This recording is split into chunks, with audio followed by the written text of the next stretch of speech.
this looks very Grecian. They climbed a mountain to a temple. It might as well be the Temple of Delphine to meet, well, the Temple of Delphi to meet the Oracle, right? Like, I was like, Temple of Delphine is a little bit different, Hedge. A little different. I hate to break it to you. A little different. I hate the internet, dude.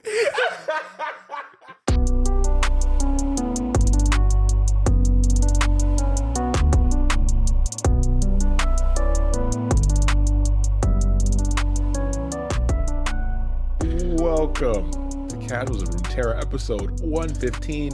I'm your host, Ryan, here with the other host, Hedge. What's up, everybody? We got a fun one. It will be a little sad, but it's mostly fun.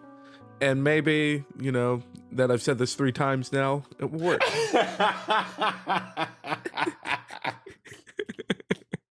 Listen, third time's a charm. We've been having some technical issues doing this damn intro. Yeah. Now, I will say, as far as like with the intro and us diving into it, I think what we need to do differently to save it right, maybe it's the god speaking to us. And in Talos' name, housekeeping up top.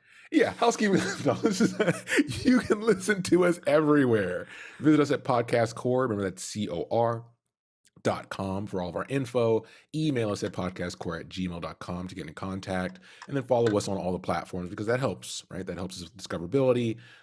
We appreciate if you leave a like if you like it, and then comment if you want to be heard. But the easiest way is word of mouth, to tell a friend, to find their Heartlight by listening to the Casuals of Runeterra podcast. But listen, results may vary. We can't guarantee. I mean, not only will results vary, but this is an example of what could happen when you find your Heartlight. It's tough out there in the dating world. What can I say? Yeah, we're talking about the Heartlight comic today. We mentioned earlier in the previous Varus episode that the way we're doing the episodes for Varus content is going to be a little bit different because there's 2 comics we want to involve based on giving us more information on what's going on. And with this Heartlight episode, we're also at the end going to talk about the As We Fall video. It was a time where Riot was doing music videos which had animations for additional content or context on specific events, and Varus has one of these. Yes, and despite the fact that this is one of the earlier ones that they did when they started making this push into having additional content being put out in music videos, especially when for characters where they were retconning the lore, despite this one being one of the earlier ones, like the animation is really good. Like it holds up really well, and this comic is good. It's also really short. Same for the animation too. Just go give both of them some consumption because they're well done. They still hold up, and then you can have a little bit more knowledge about what we're going to talk about. Be able to paint a better picture of what we're talking about, and you can just kind of interact with us. Tell us what you think. Hit us up, podcastcore@gmail.com. Like we'd love to talk about this shit like all day. Exactly. And we're going to start here with a story that we like to tell best in 3 parts. Part 1, this story takes place in Ionia, the land of magic that we know, but also a land of balance. And there's not always peace there, despite its peaceful demeanor. And we're following Valmir or Valmar. I'm gonna say Valmir because I like the way that sounds. It sounds more fantastical. Okay. And then Kai. That's even funnier because I work with a guy named Kai. Yeah. But so it's like, yeah, Valmir. We're going with Valmir. That sounds more fantastical. And then Kai. And these 2 are a part of the Arrows of Protection, just known as Monster Hunters. From where they're from. And then Valmir is the archer and Kai is a swordsman. Yes. And as far as with this comic, it's going to pick up right out the gate as far as like showing these 2 in action, which is, kind of a refreshing thing. Like there's not really much of a build up here or anything. It's going off of a lot of, what is the word I'm looking for? Like, I don't know. It's going off of a lot of imposed information.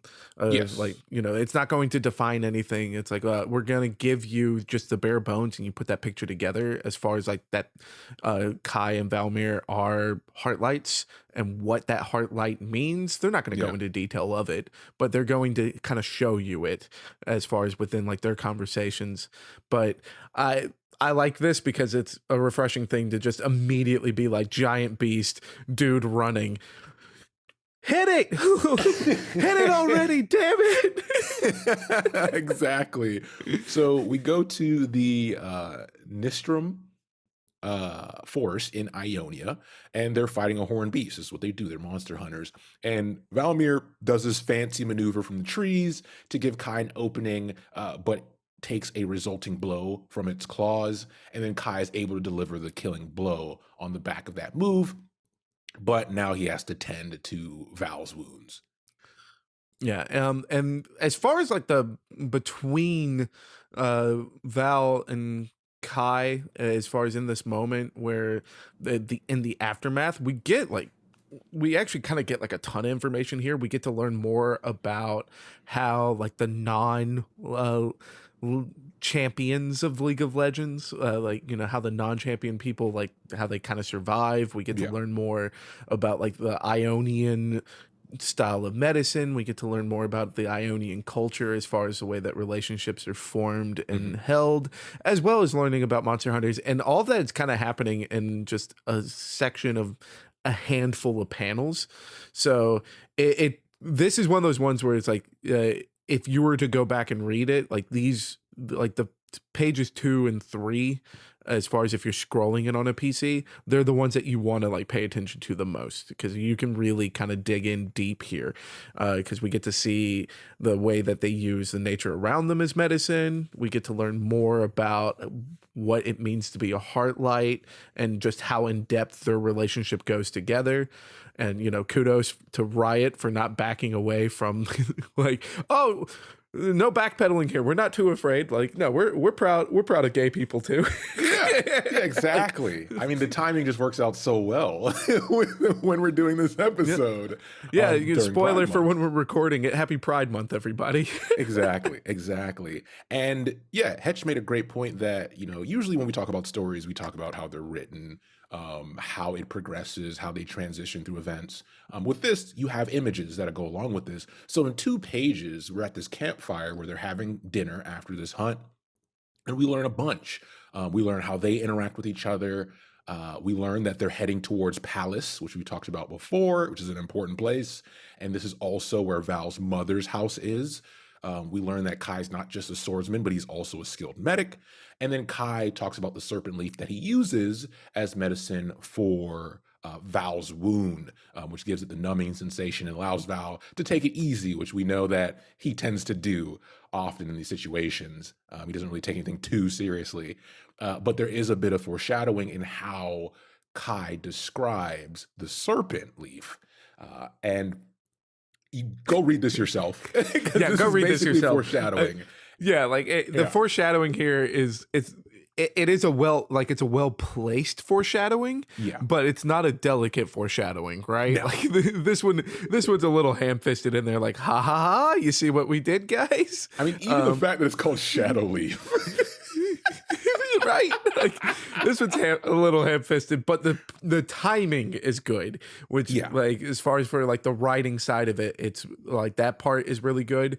And then for anyone that's coming into this, as far as listening to our Varus episode first, like if you've already listened to that, first and foremost, thank you. But also you'll recognize that Palace, being Val's home, is a very important location to the story due to the fact that that is where the temple that Varus's bow is being held in is the Temple of Palace. So yeah, like we like and if you listen to the bio, you kind of know where the story goes, but I'm not going to dive into that yet, but it just kind of makes it a little more gut-wrenching. Like, dude, that was his hometown. Yeah.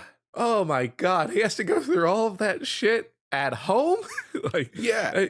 Man, when the Noxus invasion is a pain in the ass, dude. You think? But it all changed when the Fire Nation attacked. But that, like, those are like some of my favorite details that are put out in this. As far as in these panels, is that we get to see more of like the world of Palace Yeah. itself being built, which builds into the depth of the Noxus invasion of Ionia, because we know that the Noxian invasion like is a big turning point for Ionia, but even for all these side characters, no one was safe. Yeah, and before we move into part two, we also get one more piece of information in which they, during their adventure, they saw a seer, which seer, we have plenty of seer cards in the game, but a seer in Soljin. And that seer told them that at some point their souls would be as one. And to them, remember, we learn that this is his hometown. He's taking him to see his mother and meet his mother.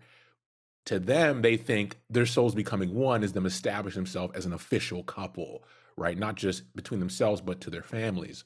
And we learn, obviously, what that actually means. So in part two, we get a day later. They now arrive in Palace. Kai is super nervous on how Val's mother's gonna like him or not. And Val, we know his personality now, teases him about it. Since moments later, they are welcomed with open arms. There's no concern. We found out that, at a dinner, that Val's mother is a diplomat of sorts, and Kai is Navori, which you've probably heard that before. And then there's a bunch of children around the table that are happy to see him, and they also want to hear the monster stories about who they've hunted, because that's who they are, right? Monster hunters, kids love monsters. So that's a good way to start this visit to see the fam. Yeah, you've got to. If you're gonna be like, living a very rough lifestyle, you know that they're gonna have some stories. I mean, hell, we got to see the horned beast that they slew, like on the way to Palace. Like that's a story for those kids to eat up perfectly. So Yeah. these panels are really well done, because it does feel like every kind of family get together that I've experienced. Yeah. Like so this one is just well written in the fact that it feels natural, like it feels good. But I will say that one of the things that I love the most, as far as like the reveal for Kai's family, is that the more that we get to look at the scenery of Palace, the more that we get to look at the scenery, or well, not the scenery, but the clothing that they wear, and like the more they talk about their day-to-day lives in Palace. This is the first time, as far as on Ionia, that we get a not far eastern look on the island. Yeah. And like we've talked about it a lot in our champion episodes, that Ionia is a very diverse island, but then we talk about like Shen and Akali and Master Yi. It's like, where's the diversity you speak of? That's not just fairy animals. And this is it, right? Like we get to see a very like Grecian or Greco-Roman influence here, as far as that, the mom is a part of like essentially like a senate, and like she goes and debates.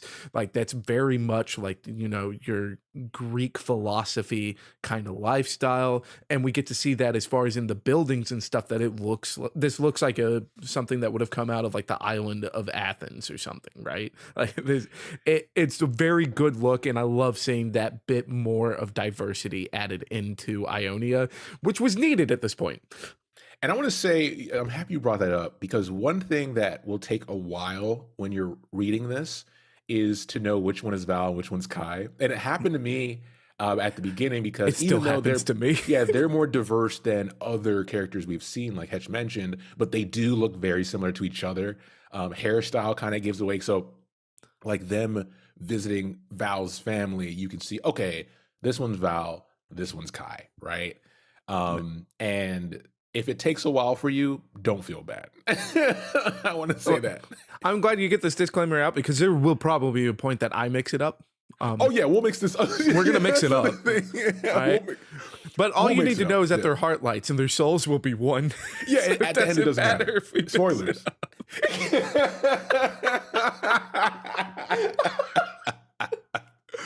So after this dinner, Before going to bed, Val tells Kai that they must take the horned beast. They have the horn from the beast they beat, that they killed on the way here. Take it to the Eluxian Cage. And this is the magical temple on the cliff. And that will be the offering the next day because remember, this is still Ionia, the sense of balance. This plays into those rituals. And that night, though, Val does have a nightmare. And in this nightmare, we get senses and vague visions of the Varus we know. Yes, and it's really nice to see that, we do have a bit of essentially more of like the Aatrox influence Yeah. into Varus here because we do talk about it in his bio that like his psyche is gone, right? Like he has completely given himself over to rage and vengeance. And so we know that like that is how he became an ascended in the first place was by giving into those emotions. So it's good to see that, despite being trapped in this temple that he was still trying to do the Aatrox thing, right? Like still trying Yeah. to call on to people like, come on, buddy, come grab this. Whereas like with Aatrox, he's just left on whatever discarded battlefield his host died on. Yeah. For Varus, the reason that this hasn't worked before is because he was imprisoned very effectively. All right. Like that's, but so it's good to see that like, he's still the ascended or the darkkin. The darkkin are just, kind of we can lay a blanket statement out there that they have a lot of reach even within the confines of their prisons. That is a good detail to see here. And I mean, if I was like for Kai and Val here, right? Like we have the picture painted that is for monster hunters. They are very attuned to the balance of the spiritual world and stuff. Yeah. You would think this vision would mean more to them, right? We're gonna get into that like in this next panel. As far as it's like, oh, I didn't sleep well. No, my brother in Christ, like you were even talking about the balance, and it's like, Yeah. oh, we have to go and give up this thing. I had a vision. We should talk about it, right? Like isn't that what spiritual people do? Yeah, and this is what plays into us now having knowing Val's personality. He's playful, he's very nonchalant, and he doesn't think much of it, doesn't tell Kai. Kai being more serious, looks at him as they're going up. So now they're heading towards the palace to give their blessing, their offering. And Kai notices, he's like, Val, you look pale. Are you good? He's like, yeah, everything's cool. Don't worry about it. And they just move on, right? So they head up and they reach the top where we get another character introduced, which is Master Kobayashi. And this is obviously a seer-like character that's specific to his town, his village. And the master first thanks them for offering the horn to maintain balance to the temple. But then she tells Val, as Kai's kind of left his side, that he needs to actually leave Kai. They can't be together, and it's for their own safety because the seer, or this Master Kobayashi, has had a vision of the future and that the spirits have showed her. And Val obviously is reluctant and torn on this instant, thing that has popped up because that's the whole reason they're here is to strengthen their bonds through family. Right. Like this is essentially like the whole tour for the family to meet your fiance. That's what this Yeah. is.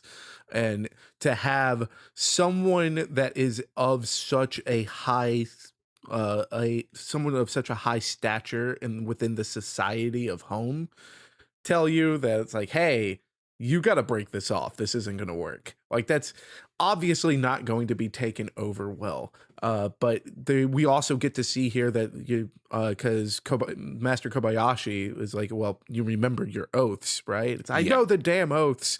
And so we do know that the monster hunters, they do take some kind of oath. Like this is a very honor bound kind of role to have, which does fit with a lot of the other Ionian lore that we know up to this point. Despite the fact that, again, this looks very Grecian. They climbed a mountain to a temple. It might as well be the Temple of Delphine to meet, well, the Temple of Delphi to meet the Oracle, right? Like, I was like, the Temple of Delphine is a little bit different, Hedge. A little different. I hate to break A little different. I hate the internet, dude. It's ruined everything for me. We live in different times. but, but Uh, yeah, so this is the part where Hedge mentioned earlier. Then everything changed when the Fire Nation attacked. So outside at the top of this temple, Val can see Noxian ships. That's not great. And because of this vantage point, you would think, oh, they're far off. Well, no, there's already a battle going on and they're making their way up to the palace. So this immediately starts a battle. Kai is putting up his own fight when Val turns around, but is struck down, sending Val into kind of a blind rage. Val starts to let arrows fly with anger, striking down the remaining Noxians. Hint, hint, wink, wink. This is a callback to something previously we talked about in the previous episode, so definitely check that out if you still haven't. Yeah. And after he fells all these enemies that have gotten to this point, he decides to go over to the fatally wounded Kai to see like if there's any hope. And again, I like this is where these are the panels because obviously, like it's the panels of combat, and we love our Sakuga on this show. So yeah, of course, that's one of the reasons I like these panels. But it's like going from the panel where we get to see the Noxus ships come in, with Valmar realizing that there is a battle going on. This we get to see like a collision of different cultures all within these panels because the whole like realization that Noxus is attacking for Val is preceded by these falling red leaves, which is very much like more of a far eastern influence. There it's like the falling of the cherry blossoms, Yeah. that is showing a change in time, or like a tide of battle is changing. So we get that influence there, and then watching them fight in action, like they're very much wearing Greco-Roman style armor, Yeah. while fighting, the Noxus Legion, which very much looks Roman, despite the backdrop being this very heavily Japanese influence kind of look. So I love these panels. They're really good. I think this is one of the many reasons to go back and read the story. Oh yeah, But the visual choice and the themes that stick throughout all these panels is perfect. I'm a big fan currently. If you're playing Diablo, I'm a big fan of the blood rose, blood petals representation. I think it always nails the theme when you're dealing with that stuff, and the absolutely. way it's used here to both contribute to what's happening here, but also meld both the Greek style, the Greco-Roman, and the Eastern influence. It's just like they know what the fuck they're doing, and this is why Yeah. artists should always get paid all the money. Yes, yes, just pay the commission, damn it. just pay the commission. But so then we do have like the aftermath. They're able to successfully defend the Temple of Pallas, but Kai got destroyed, right? Yeah. Like this, and as far as like reading the bio, it's we do have it. It's like, oh, like he took a mortally wounded Kai into the temple. No, they made sure to be like, no, he didn't just like take an arrow, and it's like, oh, we don't know, it's a little Yeah. sketchy. No, this man is a pincushion like Boromir from Lord of the Rings. Yeah, it's bad. And as we remember what we said at the beginning, even though we may have messed up the names a bit, Kai is the one that's a medic and he's the one that's wounded. So Val's like, fuck, okay, well, I'm going to guide him towards this magic well because everything I've learned in my home about this place is that, it's magic to benefit us because we give our offerings and we pay, credence to this thing. It should be able to help us when needed, right? Well, as he's heading towards the well with this wounded Kai, a wounded Master Kobayashi is begging him not to do this since the actions won't turn out the way he believes. Because remember, they're not supposed to be together at all. So a grieving Val ignores this, keeps heading towards, and in this final part, he jumps in along with Kai, holding him tightly. And this is where our comic stops. And like to give like a little bit of credit all right, like to the thought Yeah. process here is that we can take Kobayashi's words directly, which is the magic of this place is ancient. It weaves the past and future and can renew that which is broken. And Yeah. like, of course, like, he's not the medic. Like, Val's not the medic. Kai's the medic. Yeah. Kai's the one that's hurt. But, it's like, look at the body. This body is broken.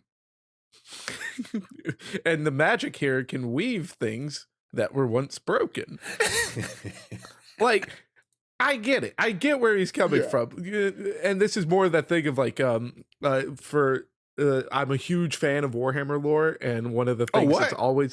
one of the things that's always brought up when like Warhammer fans are talking is that the Emperor of Mankind was a bad dad, Yeah. and it's like why was one of the reasons he was a bad dad? He didn't tell any of his sons the real reasons as to why he was setting rules.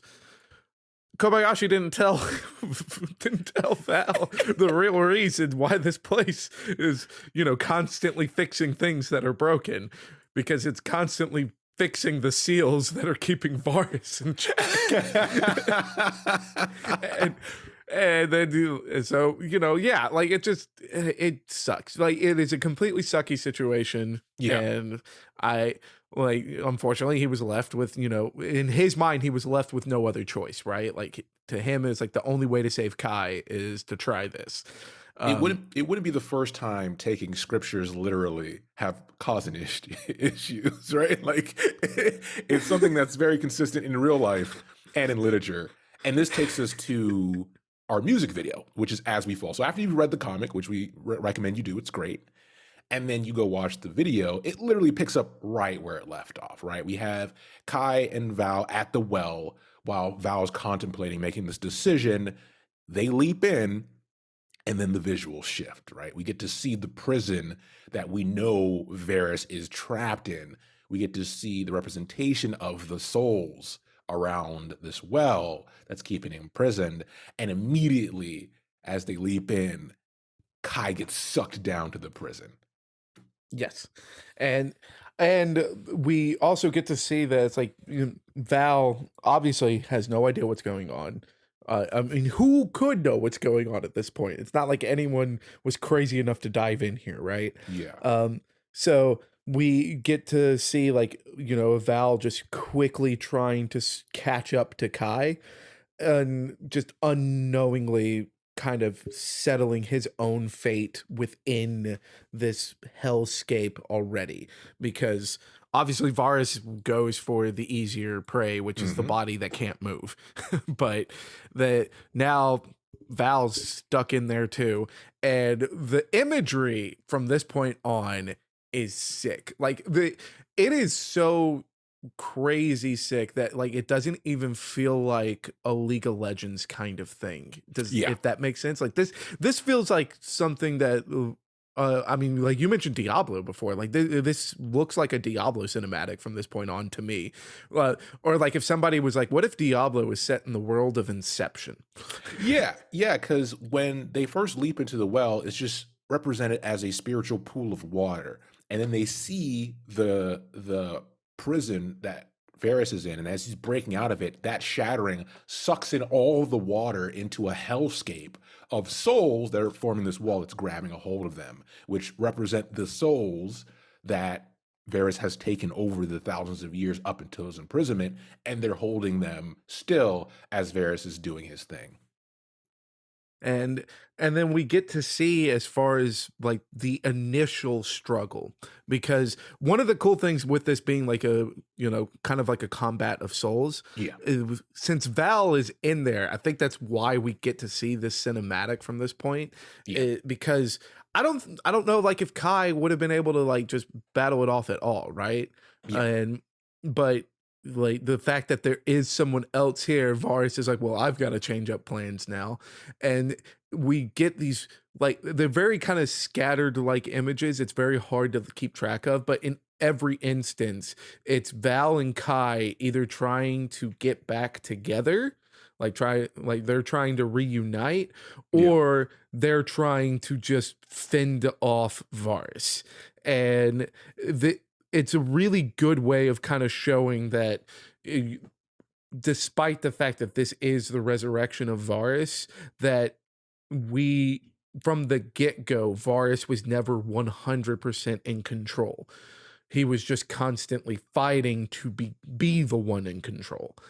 And these images set like they do a great job of showing that while also kind of giving a creative look of what that would kind of look like. Because I mean, this is obviously a very fantastical Yeah, idea, but this the imagery works for me. I think they did a really good job of that, of just like, oh, like being trapped in this kind of hellscape could shatter your mind, and then we get to actually see images exactly. of these heads kind of like breaking off into like different pieces of like energy almost. Yeah, and ultimately, where this struggle starts to tailor off towards the end of the video is very on the nose of Kai backed into a rock, and then Varys's spirit coming and grabbing the arrow that killed him from his heart, pulling it out, notching that arrow, and shooting it into the heart of Val. And that then merges all three souls, and we get to see the struggle towards the end, ultimately resolving in the physical space again, where Varys comes out of this pool. Yeah. And as someone who had a lot of fun playing Varus back in my League of Legends day, like watching that resurrection of Varus is awesome. I Yeah. was just like, yes, yes, load up that Q, baby. Hit that Q. Let's go to town. Let's go kill some people. Like but I do like, as far as just not, I mean, I get the fanboy a little bit with the Yeah. animations of Varus, but we do get to see that like Varus is definitely not like, we get to see like how far the Darkin have kind of gone, right? Like Yeah. he does not look anything like an ascended anymore. And when he does, notch an arrow like on the physical plane, Yeah.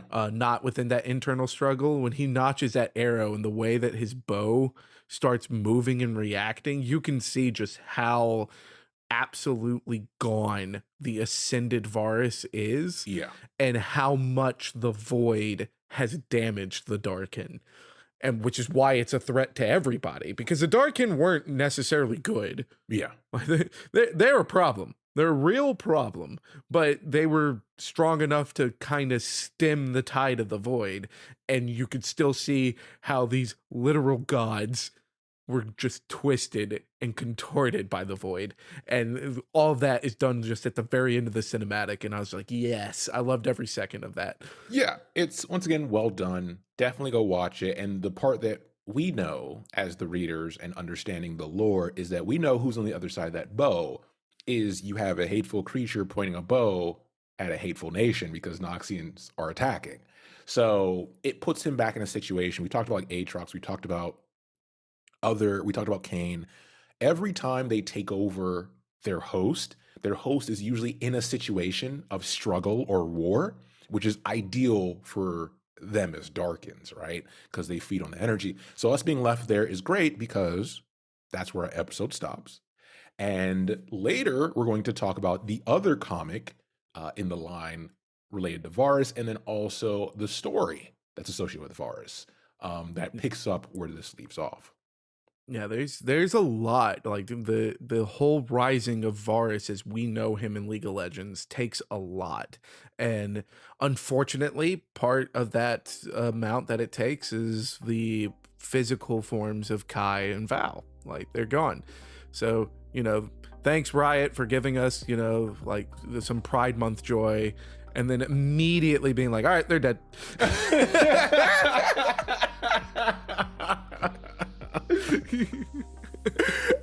So with that, there's a terrible way for us to end, but thanks for listening. And we'll be back soon with the next episode. And just for a little, sugar on top, don't worry. Val and Kai aren't done yet. Oh, that no, love no. will reign supreme. Like, love wins, everybody. Love wins. All right, but not right now. Not on this episode. Not on this episode. In this episode, we're all going to a pint of ice cream. We'll see you soon, everybody. Take care, everybody.